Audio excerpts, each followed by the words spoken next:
awal film akan diperlihatkan seorang wanita berbaju seksi yang sedang berjalan pulang menuju apartemennya. Namun tak lama kemudian, wanita itu bunuh diri dengan loncat dari jendela dan jatuh tepat di atas mobil.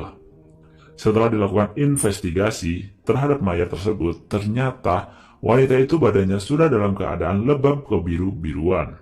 Dan diketahui juga bahwa ia sudah diperkosa sebanyak 20 kali dalam 2 bulan terakhir. Film akan dimulai dengan memperlihatkan beberapa bulan sebelum kejadian itu terjadi. Di awal akan diceritakan seorang gadis bernama Jaya. Ia gadis yang baru lulus dari SMP, dan ia juga sering mengikuti paduan suara di gereja. Jaya mempunyai seorang ayah bernama Lee Wo-sul, yang mana kondisi fisiknya mengalami gangguan mental. Namun Jaya tidak malu dengan semua itu. Ia sangat sayang dengan ayahnya. Bahkan ketika kecil, Jaya akan dirawat di asrama pemerintah khusus untuk menangani anak-anak. Tetapi ia tidak mau dan lebih memilih hidup dengan ayahnya.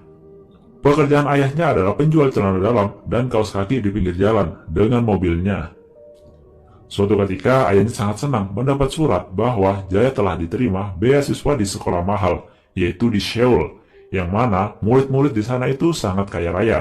Karena tempat sekolah barunya itu cukup jauh, maka mereka harus berpindah tempat tinggal dari sebelumnya. Ayahnya dengan kondisi fisik seperti itu tidak pantang menyerah untuk memenuhi kebutuhan sekolah Jaya, mulai dari tas, sepatu, dan seragamnya. Ia mulai bekerja keras untuk berjualan. Namun di hari pertama ia berjualan, ia diusir oleh tante rempong yang mempunyai toko baju di dekat situ karena ayahnya tidak mempunyai sewa izin tanah.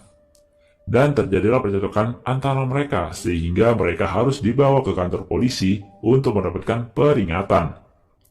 Ayahnya tetap mencoba pindah tempat untuk berjualan, tetapi tetap saja ia diusir oleh orang-orang sana karena bisa menjadi pesaingnya.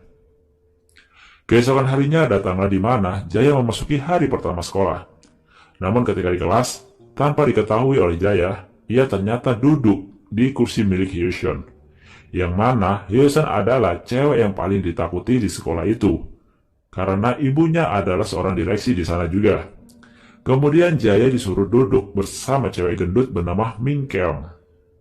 Di sisi lain, ayahnya telah menemukan tempat yang diperbolehkan oleh orang sana untuk berjualan. Dan ternyata tempat itu sangat cocok dan banyak sekali pembelinya. Balik lagi ke Jaya, karena Jaya memasuki sekolah dengan jurusan musik, jadi di hari pertama di kelasnya akan diadakan tes suara, di mana semua terpukau dengan kemerduan suara dari Jaya. Bahkan seniornya bernama Yu Jeong, yakni anak kolong merat, juga terpukau dengan Jaya. Tetapi semua mentertawakan ketika Jaya bilang kalau ia belajar suara dari paduan suara di gereja. Kemudian Hyo-sun yang dekat dengan Yu Jeong merasa iri kepada Jaya, karena ia bisa menjadi saingannya. Sepulang sekolah, Jaya ditemani oleh Min Keong. Namun, di tengah perjalanan, Jaya kaget karena bertemu dengan ayahnya yang sedang berjualan dekat di sekolahnya. Awalnya Jaya malu, namun ternyata Min Keong dengan ramah menyapa ayah Jaya. Dan teman-teman ayahnya Jaya juga sangat menyukai Jaya. Dari sini pertemanan mereka berdua pun semakin erat. Suatu hari di mana beberapa anak di kelasnya mengadakan suatu acara di villa. Tibalah di malam hari, di mana mereka berkumpul dan melakukan permainan. Hyo-sun yang merasa penasaran dengan pekerjaan orang tua Jaya akhirnya menanyakannya. Tetapi Jaya menjawab bahwa ayahnya memiliki bisnis pakaian di suatu mall. Mereka pun mempercayai. Keesokan harinya di pagi hari, Jaya yang jalan-jalan di rerumputan di pinggir danau dan ingin berlatih bernyanyi, tiba-tiba datang Hyo-jeon menghampirinya dan menyatakan perasaannya ke Jaya bahwa Hyo-jeon telah menyukainya. Dan kemudian Hyo-jeon mengajak mantap-mantap di rerumputan bergoyang tanpa alas apapun. Tetapi salah satu temannya Hyo-jeon mengikutinya dan memvideo tindakan tersebut. Besoknya setelah pulang dari villa, video itu diberitahukan kepada Hyo-sun. Hyo-sun langsung marah dan sepulang sekolah, Hyo-sun serta dua teman lainnya memaksa Min Keong untuk memberitahu pekerjaan dari ayah Jaya. Karena dibully dan diancam, Min Keong memberitahukan kepada mereka pekerjaan ayahnya dan keadaannya yang sekarang. Karena merasa kecewa dibohongi, akhirnya Yujeon mendatangi rumah Jaya. Jaya pun diejek habis-habisan karena ternyata ia adalah orang miskin. Bahkan sampai ditampar dan dicolokin rokok di kulitnya. Jaya pun menghampiri Yujeon karena Jaya tahu itu adalah perbuatannya. Mereka berdua pun berkelahi, yang mana dimenangkan oleh Jaya. Namun karena kejadian ini, teman-teman Yujeon mengadu kepada orang tuanya. Mereka mengaku sebagai saksi di tempat itu, dan mengakui bahwa mereka juga dijahatin oleh Jaya. Akhirnya Jaya besoknya bersama dengan ayahnya dipanggil oleh kepala sekolah untuk menjelaskan semuanya. Namun Jaya tak pernah takut dan bersikeras tidak membela meskipun telah difitnah. Sehingga Jaya pun dikeluarkan dari sekolah itu. Mendengar keputusan itu, ayahnya memohon-mohon kepada kepala sekolah untuk tidak mengeluarkan Jaya, tapi semuanya itu sia-sia. Sepulangnya, Jaya marah kepada ayahnya, karena meskipun mereka miskin, tidak perlu memohon-mohon karena orang miskin juga punya harga diri. Jaya yang sudah dikeluarkan dari sekolahnya, akhirnya memutuskan untuk bekerja di salah satu minimarket, di mana ia mempunyai bos yang sangat baik hati.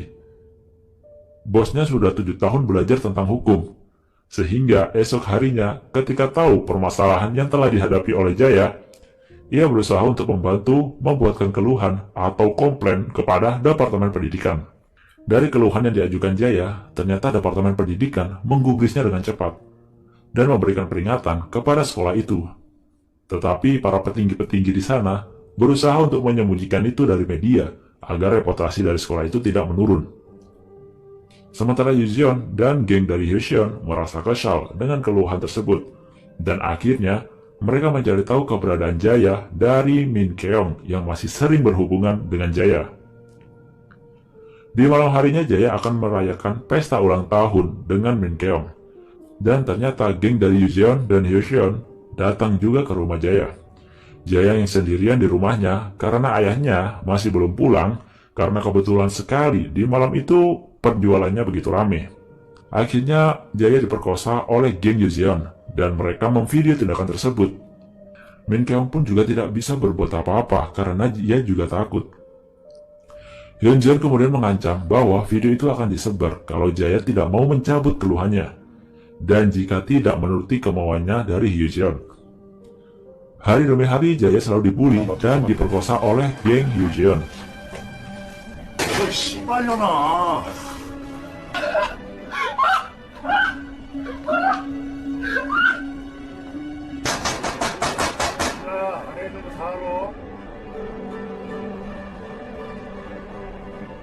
Ternyata, setelah Jaya mencabut keluhannya, Hyunjin tetap membuli Jaya sampai suatu ketika ternyata nomor Jaya dipromosikan di situs prostitusi. Jaya pun dipaksa menjadi PSK oleh Hyunjin, namun kejinya lagi, uangnya diambil oleh Hyunjin dan hanya memberikan sedikit dari hasil PSK tersebut. Kehidupan Jaya semakin hancur, namun Jaya tidak pernah mengatakan hal itu kepada ayahnya. Ia tidak mau melihat ayahnya sedih.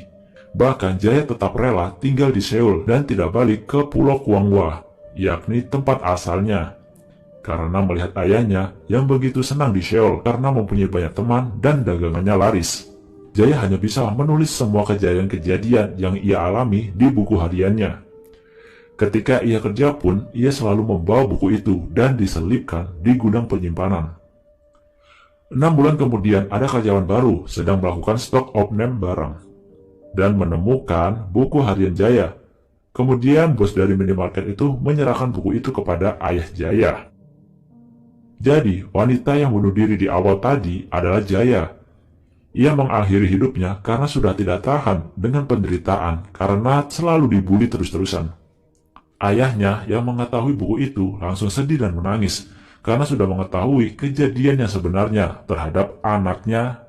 Kemudian ayah Jaya melaporkan kejadian ini kepada pihak sekolah dengan bukti dari buku hariannya. Namun pihak sekolah menolaknya dan menganggap itu adalah cerita yang konyol. Karena tidak terima, ayahnya pun mencari Min Keong sebagai saksi dari kejadian-kejadian itu. Karena Min Keong takut, ia tidak menemuinya. Ayahnya tak pantang menyerah dan melaporkannya kepada polisi, tetapi sama saja mereka menolaknya dan menganggap bahwa Jaya memang sebagai orang yang jahat. Karena semua ditolak, akhirnya ayahnya kesal dan berniat untuk balas dendam. Keesokan harinya, di atas gedung, geng dari Hyoseon disiram asam sulfat oleh Ayah Jaya yang menyebabkan kulitnya akan terbakar. Tidak sampai di situ saja, bahkan Joyeon juga ditabrak di parkiran ketika ingin pergi. Geng Joyeon yang ada 4 orang dibawa oleh ayahnya Jaya ke Pulau Kwangwa di rumah bekas ia tinggal. Kemudian mereka semua dibunuh oleh ayahnya Jaya, namun Joyeon yang ingin kabur kembali tertangkap, dan ia ditenggelamkan di air yang menyebabkan Joyeon pingsan. Paginya Joyeon yang sudah tidak berdaya ditancepin jarum pancing di mulutnya, dan Joyeon pun dibuang ke laut.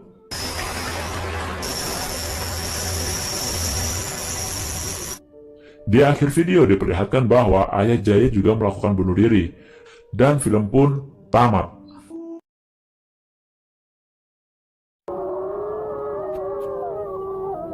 The druids respond, but their strength has diminished. Now they are only 9. The slews can hear